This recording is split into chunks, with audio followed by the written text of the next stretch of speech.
Meus queridos amigos, tudo na paz? Espero que sim. Hoje a gente vai falar dela, Petrobras, Petri 4, que está vivendo um momento bem intrigante, um momento bem polêmicozinho, eu diria, porque enquanto a empresa continua anunciando lucros e dividendos bilionários, o que está acontecendo com as ações?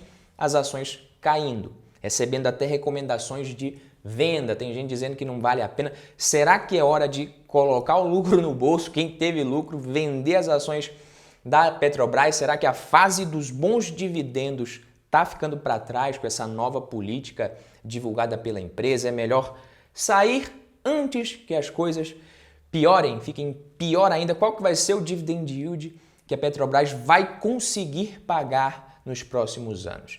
Vamos falar tudo sobre isso nesse vídeo. Eu tenho ações da empresa também, vou comentar o que é que eu vou fazer com elas, o que eu estou pensando em fazer. Quem já é de casa, deixa o like aqui. Quem está chegando pela primeira vez, seja muito bem-vindo. Eu sou Badu Vieira para mais um vídeo do Valor em Ação. Se você gostar do conteúdo, considere-se convidado para se inscrever e acompanhar os próximos vídeos.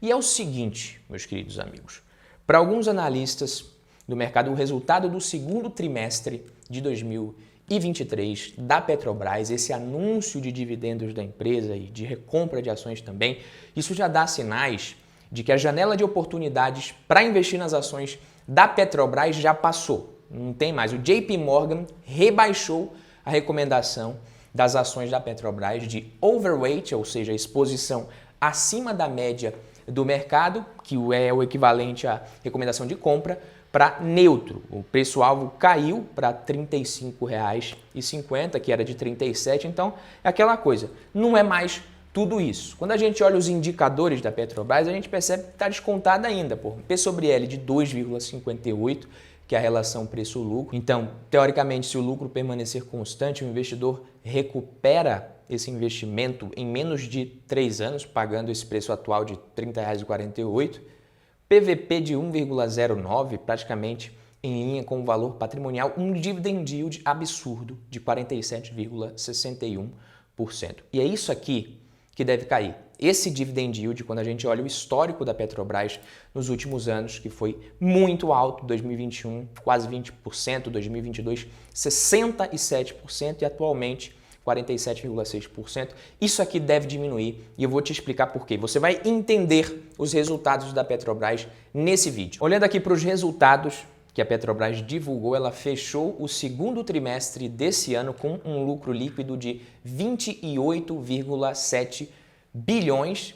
Isso daqui é 47% a menos que no mesmo período do ano passado e quase 25% a menos do que no primeiro trimestre de 2023, como a gente pode ver aqui. Uma queda de 47% comparado com o mesmo período do ano passado e de 24,6% que no primeiro trimestre de 2023. A receita diminuiu também, quando a gente observa aqui, a receita caiu em relação ao primeiro tri e em relação ao mesmo período. O EBITDA ajustado foi de 56,6 bilhões. A gente também teve queda aqui de 21,8% comparando com o primeiro tri de 2023 e queda de 42,3% comparando com o mesmo trimestre de 2022. Então, receita caindo, EBITDA caindo. O principal motivo para a queda de receita, lucro, geração de caixa foi a queda no preço do petróleo. O Brent aqui, que era de $113,80 praticamente, caiu para 78,39 na média nesse trimestre. A empresa exportou menos, também as margens de refino diminuíram, o que é natural. A empresa de commodities tem uma estrutura de custo fixo, tem menos receita, a margem diminui.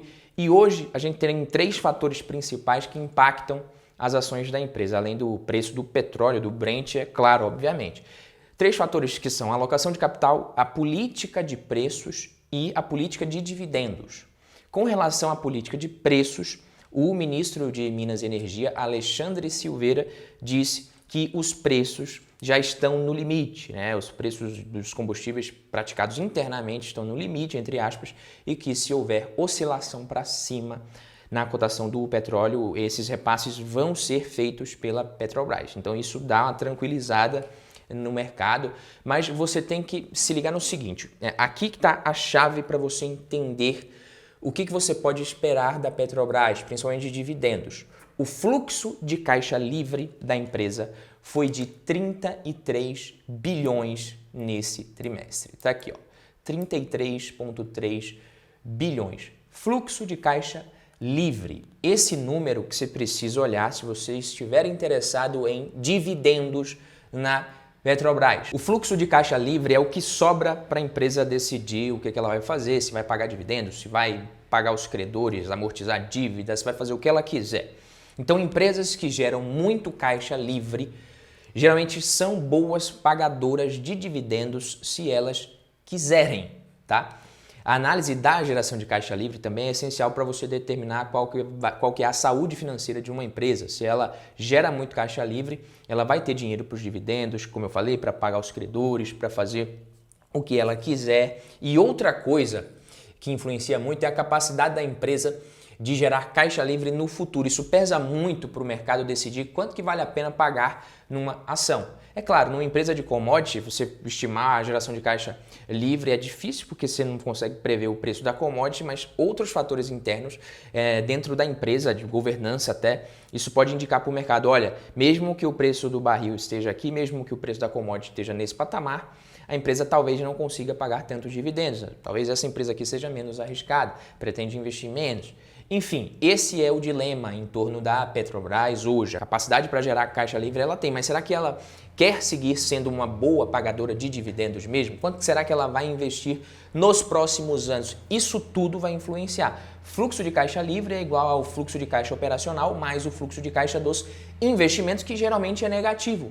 Então a Petrobras ela vinha investindo menos, desinvestindo, programa de desinvestimentos, e tudo isso foi fundamental para que ela conseguisse pagar esses dividendos recentes muito altos, conseguisse reduzir sua dívida também, e agora pode ser que a empresa comece a investir mais. Isso impacta o fluxo de caixa livre, o que impacta a capacidade de pagar dividendos. Só para vocês terem uma ideia, quando a gente olha o fluxo de caixa dos investimentos gerado nas atividades de investimento, em 2020 foi 4,5 bilhões, 2021 foi positivo, o que não é comum, ou seja, a empresa realmente ali conseguiu ainda gerar caixa com investimentos, o que não é normal, tá? E em 2022 também investiu muito pouco. Quando a gente olha para esse histórico de 2017, 2018, os recursos utilizados nas atividades de investimento eram muito maiores, 35 bilhões, 18 bilhões. Se você for para 2015, 2016, muito maior ainda. Então, o que a empresa destina do seu caixa para investimentos, no caso da Petrobras,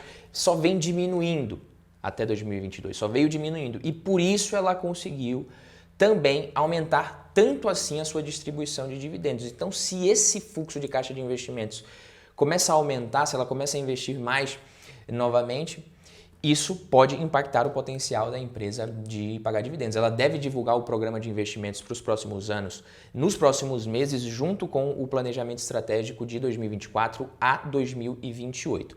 Só que a gente precisa destacar o seguinte: o mercado ele não tem medo da Petrobras, de uma empresa, investir simplesmente.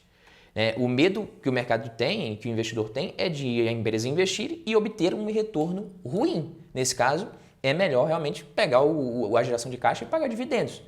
É que assim, galera, é o seguinte: se a empresa está na maturidade, como a Petrobras, como a Vale, por exemplo, na maturidade ela já não cresce mais de forma tão acelerada quanto cresceu no passado. Já está bem perto do que vai ser mesmo o potencial dela de participação no mercado. A Vale está mais ou menos nessa fase. E aí, se a tendência é estabilidade, a necessidade de investimentos diminui. E uma parcela maior do fluxo de caixa operacional naturalmente vai ser distribuída para os sócios. Por isso que na fase da maturidade, geralmente eu falei, as empresas costumam ser boas pagadoras de dividendos. E é por isso que investidores investem nesse tipo de empresa. Porque eles sabem, não vai crescer mais, mas o meu foco aqui é dividendos. Só que se ao invés de seguir esse rumo, a empresa começa a investir em coisa que não faz tanto sentido, mexer com coisa que não domina, colocar dinheiro no que não deve, o retorno que ela gera para o sócio, ele é comprometido, porque o que seria dividendo, além de não ser, vai ser investido em algo que não vai gerar tanto retorno assim. Então é meio que não gerar valor para o acionista. Quando você, ao invés de distribuir dividendos, você investe em algo que gera um retorno menor do que o que geraria se o acionista simplesmente pegasse o dinheiro e fizesse o que ele bem entendesse, isso não faz sentido. Então, na minha visão, esse é o receio, é o dilema do mercado com relação às ações da Petrobras. Na verdade, é isso. Por isso que ela segue, aparentemente, tão descontada quando você olha para os múltiplos, principalmente comparando com os pares internacionais, que é a margem de segurança e que exigem para investir nela hoje. Falando aqui de dividendos, de acordo com o JP Morgan, se a gente for ver, eles estão menos otimistas com as ações pelo fato de que, de agora em diante, aumenta a necessidade da empresa pagar dividendos extraordinários para ela conseguir se destacar com relação aos pares internacionais em termos de dividend yield, de retorno para os acionistas. Eu não sei bem se é também bem assim.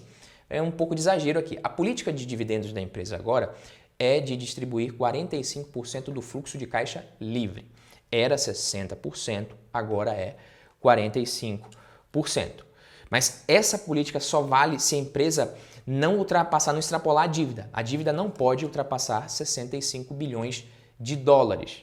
E aí sim, nesse caso, os dividendos seriam prejudicados se ela ultrapassasse esse valor de dívida. O fluxo de caixa livre em 2022 foi de 205 bilhões, quando a gente olha aqui, e em 2021 esse fluxo de caixa livre foi de 168 bilhões.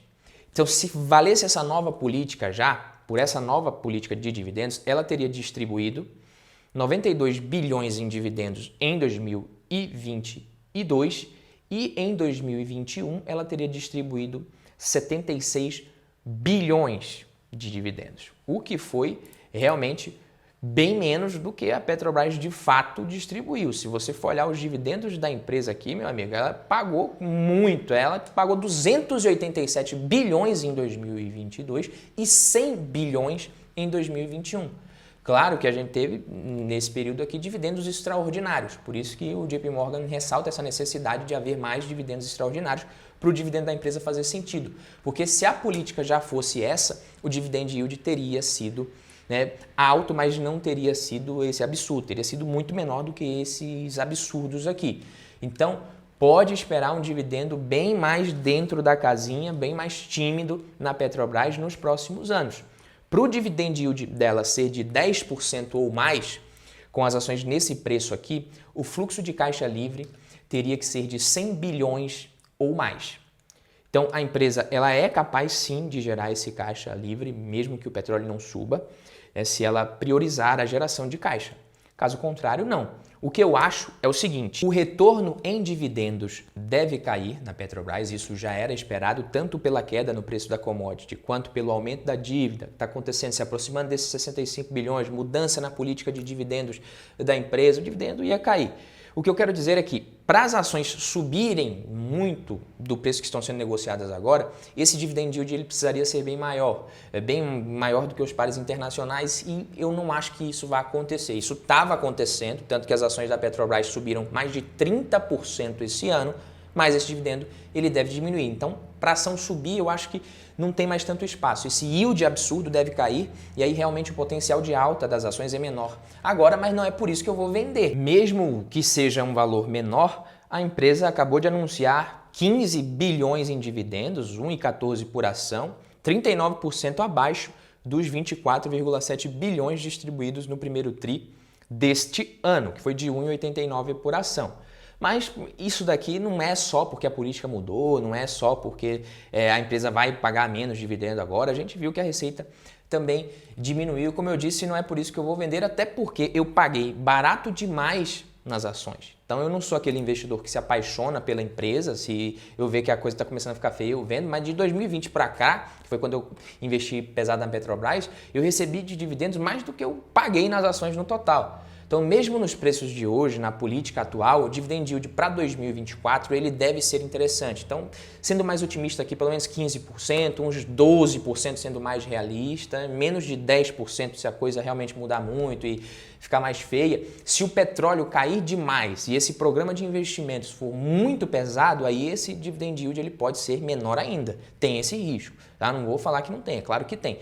Mas na média, nos próximos 5 anos, eu acho que gira ali dos 2 dígitos para cima os dividendos nesse preço. Essa é a minha opinião. Fico por aqui. Quem gostou, deixa o like, se inscreve aqui no canal. A gente se vê na próxima. Tamo junto. Valeu!